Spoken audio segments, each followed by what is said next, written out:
Janasena corporator పీతల మూర్తి యాదవ్ కు రాష్ట్ర ప్రభుత్వ ప్రధాన కార్యదర్శి జవహర్ రెడ్డి లీగల్ నోటీసులు ఇవ్వనున్నారు. తనపై అసత్య నిరాధార ఆరోపణలు చేస్తున్నాడంటూ లీగల్ నోటీస్ జారీ చేయనున్నారు. ఆరోపణలు వాస్తవం కాదని ఇప్పటికే పత్రికాముఖంగా స్టేట్మెంట్ రీజాయిండర్ ఇచ్చిన సీఎస్ తాజాగా లీగల్ నోటీసులు ఇవ్వాలని నిర్ణయించినట్లు సమాచారం.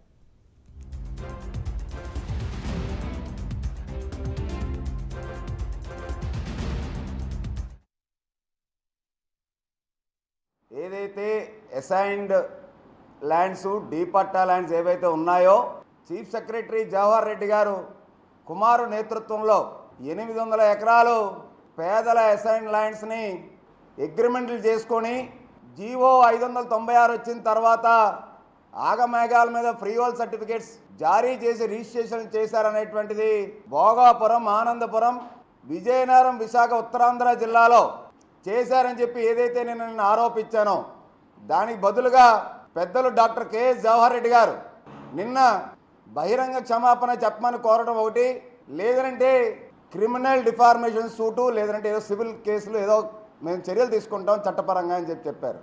Chief secretary KS Jawahar Reddy గారు సవాల్ని నేను స్వీకరిస్తూ ఉన్నాను మనస్ఫూర్తిగా. నేను చేసినటువంటి ఆరోపణలు కనుక నిరూపించకపోతే మీరు వేసేటువంటి ఏ శిక్షకైనా, మీరు తీసుకునేటువంటి ఏ చర్యలకైనా నేను సంసిద్ధంగా ఉన్నాను. నేను సాక్ష్యాధారాలతో మాట్లాడుతున్నా.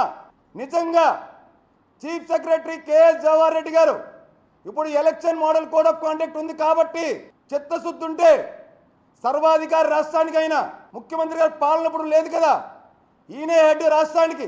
ఈ మొత్తం వ్యవహారం మీద డీ పట్టా భూములు, అసైన్డ్ భూములు ఏవైతే ఉన్నాయో 596 G1 ఆధారంగా రిజిస్ట్రేషన్లు ఏవైతే జరిగాయో, ఎవరికైతే ఫ్రీ హోల్డ్ సర్టిఫికేట్స్ ఇచ్చారో దీన్ని తక్షణమే నిలిపివేసి ఇక మీద ఎటువంటి రిజిస్ట్రేషన్ జరగకుండా ఈ పనులను నిలిపివేసి దీనిపైన పూర్తి స్థాయిన విచారణ జరపడానికి సిఎస్ జవహర్ రెడ్డి గారు సిద్ధంగా ఉన్నారా?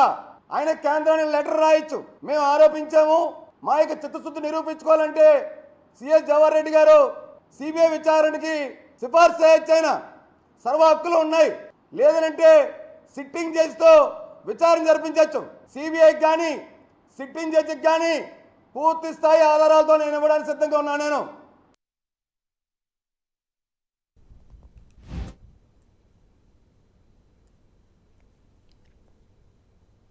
విశాఖపట్నం జనసేన కార్పొరేటర్ పీతల మూర్తి యాదవ్ కు రాష్ట్ర ప్రభుత్వ ప్రధాన కార్యదర్శి జవహర్ రెడ్డి లీగల్ నోటీసులు ఇవ్వనున్నారు. తనపై అసత్య నిరాధార ఆరోపణలు చేస్తున్నాడంటూ లీగల్ నోటీస్ జారీ చేయనున్నారు.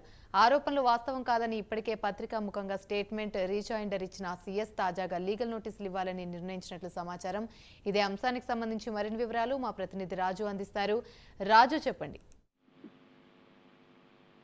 గత వారం రోజుల నుంచి చూసుకునేటప్పటికీ ఇక్కడ రాష్ట్ర ప్రభుత్వ ప్రధాన కార్యదర్శి జవహర్ రెడ్డికి, అదేవిధంగా ఇక్కడ జనసేన కార్పొరేటర్ పీతల మూర్తి యాదవ్ మధ్య ఒక వార్ జరుగుతుందనే విషయం చెప్పుకోవచ్చు. ఎందుకంటే వరుసగా ఆయన మీడియా సమావేశాలు పెడుతూ పీతల మూర్తి యాదవ్ జవహర్ రెడ్డిపై ఆరోపణలు చేస్తూ వస్తున్నారు. ఎందుకంటే విశాఖపట్నంలో ప్రధానంగా 800 ఎకరాల వరకు కూడా భూమి ఆక్రమణకు జరిగింది అని చెప్పి ఆయన అయితే ఆరోపించడం జరిగింది. అయితే దీనికి సంబంధించి పూర్తి స్థాయిలో నా దగ్గర ఆధారాలు ఉన్నాయి, నిరాధారమైన ఇవి కూడా నేను వ్యాఖ్యలు చేయట్లేదంటూ కూడా పీతల మూర్తి యాదవ్ అయితే చెప్పడం జరుగుతుంది. అయితే దీనికి సంబంధించి ఎప్పుడైతే గత వారం రోజుల నుంచి ప్రెస్ మీట్లు పెడుతున్న తర్వాత ఆయన ఒక్కొక్క విషయాన్ని కూడా రివీల్ చేసుకుంటూ వస్తున్నారు. ఎందుకంటే జవహర్ రెడ్డి కుమారుడు గతంలో విశాఖపట్నం రావడం జరిగింది, తన ఏవైతే స్నేహితుల పెళ్లికి వచ్చానంటూ కూడా అని చెప్పారు. దాంతో పాటు విశాఖపట్నం సంబంధించి చందనోత్సవం, సింహాచలం చందనోత్సవం ఏదైతే జరిగిందో చందనోత్సవ కార్యక్రమాల్లో కూడా పార్టిసిపేట్ చేయడానికి కూడా ఆయన వచ్చానని చెప్పారు. దాని తర్వాత తన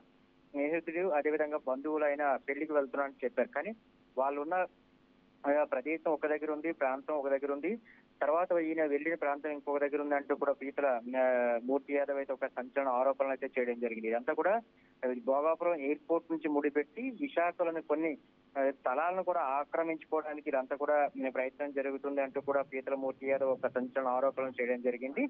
దీనికి సంబంధించి పూర్తి స్థాయిలో కూడా తన దగ్గర సమాచారం ఉంది, అందుకోసమే మాట్లాడుతున్నట్టు కూడా జనసేన కార్పొరేటర్ పీతల మూర్తి యాదవ్ చెప్పడం జరిగింది. దీనికి కౌంటర్ గా జవహర్ రెడ్డి కూడా ప్రెస్ మీట్ పెట్టడం జరిగింది. దానికి సంబంధించి నిరాధారమైన ఆరోపణలు చేస్తున్నారు, కావాలని చెప్పి తనపై కుట్ర పన్ని ఈ విధమైన ఆరోపణలు చేయటం వల్ల తన పరువు తీయడానికి లేదంటే భంగం కలిగించడానికి ఇదంతా కూడా ప్రయత్నం జరుగుతుందంటూ కూడా చెప్పడం జరుగుతుంది. అయితే ఇదేమి కాదు, నిజమైన వాస్తవాలు ఉన్నాయి కనుక నేను ఆరోపణలు చేశానంటూ కూడా మూర్తి యాదవ్ ఒక విషయాన్ని అయితే చెప్పుకొచ్చారు. దీనికి సంబంధించినంత వరకు మళ్ళీ దీనిపై లీగల్ గా పోరాటం చేస్తాం. ఈ విధమైన ఆరోపణలు చేయటం వల్ల తన కుటుంబానికి కానీ తానకు కానీ వ్యక్తిగతంగా కూడా పరువు పోవడమే కాకుండా వ్యక్తిగత నష్టం కూడా వాటిల్లుతుంది కనుక దీనికి సంబంధించినంత వరకు పూర్తి స్థాయిలో కూడా లీగల్ గా మేమైతే ప్రొసీడ్ అవుతామంటూ కూడా జవహర్ రెడ్డి చెప్పడం జరిగింది. అది ఇద్దరి మధ్య కూడా ఒక వారావారి ఒక మాటల యుద్ధం అయితే జరుగుతున్న పరిస్థితి కనిపిస్తుంది. 800 ఎకరాలకు సంబంధించినంత వరకు గ్రాప్ చేయడానికి జవహర్ రెడ్డి ప్రయత్నం చేస్తున్నారు. దాంట్లో భాగంగానే విశాఖలోని ఆయన కుమారుని కూడా పంపించడం కానీ లేకపోతే ఆయన కొన్ని ఆరోపణలు చేయడం కానీ ప్రతి ఒక్కదాన్ని కూడా ముడిపెట్టుకుంటూ కూడా మూర్తి యాదవ్ అయితే ఒక విషయాన్ని అయితే బయటపెట్టడం జరుగుతుంది. అయితే ఆయన శుక్రవారం మీడియా సమావేశం నిర్వహించిన తర్వాత శనివారం మళ్ళీ జవహర్ రెడ్డి ఒక ప్రెస్ నోట్ రిలీజ్ చేయడం జరిగింది. మీడియా ముందుకు కూడా రావడం జరిగింది. అవన్నీ అవాస్తవాలు, కేవలం తనపై పనిగట్టుకొని కావాలని దుష్ప్రచారం చేస్తున్నారంటూ కూడా జవహర్ రెడ్డి చెప్పారు. చెప్పిన తర్వాత కూడా మళ్ళీ మూర్తి యాదవ్ ఆదివారం మళ్ళీ మీడియా సమావేశం ఏర్పాటు చేశారు. మీడియా సమావేశంలో కూడా స్పష్టమైన ఆధారాలు ఇవి ఉన్నాయి, మా దగ్గర ఇవి ఉన్నాయి అంటూ కూడా చెప్పడం జరిగింది. దానికి సంబంధించి 4 క్వశ్చన్స్ కూడా ఆయన రేజ్ చేశారు. ఎవరైతే జవహర్ రెడ్డి కుమారుడు చందనోత్సవానికి వచ్చారో వచ్చిన తర్వాత బంధువులు పెళ్లికి వెళ్తామంటూ చెప్పడం జరిగింది. బంధువుల పెళ్లికి ఉన్న ప్రాంతం వేరే చోట ఉంటే వీళ్ళు మాత్రం భోగాపురం ఎయిర్పోర్ట్ దగ్గరికి వెళ్ళడం జరిగింది. భోగాపురం ఎయిర్పోర్ట్ కి సంబంధించి ఎందుకు వెళ్లారు, అక్కడ భూములను ఎందుకు సర్వే చేశారు, అంటే సర్వే చేయడానికి ఎందుకు ప్రయత్నం చేశారంటూ కూడా మూర్తి యాదవ్ ఒక ప్రశ్న తలెత్తిన పరిస్థితి కనిపిస్తుంది. దాంతోపాటు ఇప్పుడు వరకు భోగాపురం ఎయిర్పోర్ట్ కి సంబంధించిన తటస్థంగా ఉంది. ఎందుకంటే ఎన్నికల కోడ్ ఒకటి అమల్లో ఉంది కనుక ఈ నేపథ్యంలో తటస్థంగా ఉన్న దాన్ని కేవలం కావాలని హడావుడిగా పనులు ఎందుకు పూర్తి చేస్తున్నారు, అక్కడ ఏమి లోపాయకర ఒప్పందాలు లేకుండా ల్యాండ్ గ్రాబింగ్ సంబంధించిన ఆలోచన లేకుండా కేవలం వీళ్ళు ఎందుకు ఆ విధమైన ప్రయత్నం చేయాలి అంటూ కూడా ఆయన ప్రశ్నలు లేవలెత్తడం జరిగింది. దాని తర్వాత జవహర్ రెడ్డి కుమారుడు డైరెక్ట్ గా అక్కడ ఎయిర్పోర్ట్ కి సంబంధించి భోగాపురం ఎయిర్పోర్ట్ కి సంబంధించినంత వరకు వెళ్లి అక్కడ ఉన్న ల్యాండ్స్ విషయంలో కానీ చుట్టుపక్కల కూడా పర్యటన కూడా చేశారు, అదంతా కూడా పరిశీలించారు, వచ్చారంటూ కూడా మూర్తి యాదవ్ ఒక విషయాన్ని అయితే లేవనెత్తారు. అంటే ఏవైతే మూర్తి యాదవ్ సంబంధించినంత వరకు ప్రశ్నలు లేవనెత్తారో దాని వరకు సమాధానాలు లేకుండా కేవలం 800 ఎకరాల వరకు కూడా ఆక్రమణకు గురవుతుందంటూ తనపైన అసత్య ప్రచారాలు చేస్తున్నారంటూ మాత్రమే జవహర్ రెడ్డి అయితే చెప్పడం జరుగుతుంది. దీనిపై లీగల్ గా కూడా మేము ప్రయత్నం చేస్తాం, లీగల్ గా కూడా మేమైతే నోటీసులు కూడా ఆయనకు అందించిపోతున్నామంటూ కూడా జవహర్ రెడ్డి ఈ రోజు ఒక పత్రిక దీనికి సంబంధించినంత వరకు ఒక లేఖను రిలీజ్ చేయడం జరిగింది. దీంట్లో వాస్తవాలు అవాస్తవాలు తెలుసుకోకుండా కేవలం కావాలని చెప్పి అసత్య ప్రచారానికి ఆయన చెప్తున్నారు కానీ అవేమీ కాదు. కేవలం ఇక్కడైతే జవహర్ రెడ్డికి సంబంధించి కానీ లేకపోతే ఆయన కుమారుడికి సంబంధించి కానీ భూ ఆక్రమణ చేస్తే పూర్తి స్థాయిలో కూడా వాళ్ళ సంసిద్ధమయ్యారు. దీంతోనే వాళ్ళంతా కూడా ఇక్కడికి వచ్చారు. అదేవిధంగా ఇక్కడ ప్రమాణ స్వీకారం అని చెప్పుకుంటున్న విషయాల్లో కూడా కేవలం ఇవన్నీ కూడా వారం 10 రోజుల్లో చక్కబెట్టుకోవడానికి మాత్రమే ఆ భూ రిజిస్ట్రేషన్ కావచ్చు లేకపోతే మిగతా విషయాలు కావచ్చు వీటన్నిటికి సంబంధించినంత వరకు పూర్తి స్థాయిలో ఆ పనులు చక్కబెట్టుకునే కార్యక్రమంలో మాత్రమే ఇక్కడ హడావుడి జరుగుతుందంటే కూడా మూర్తి యాదవ్ మరొక ఆరోపణ చేయడం జరుగుతుంది. ఇక్కడ వాస్తవ విషయాలు ఏం జరుగుతున్నది అనే దాని మీద మాత్రం విశాఖ ప్రజల్లో కానీ రాష్ట్ర ప్రజల్లో కానీ ఒక భిన్నమైన అభిప్రాయాలు కనిపిస్తున్నాయి. ఎందుకంటే జవహర్ రెడ్డికి సంబంధించినంత వరకు ఒక రాష్ట్ర ప్రభుత్వానికి ప్రధాన కార్యదర్శిగా ఉన్నారు, మొత్తం జీరోల్లో ఉన్నారు.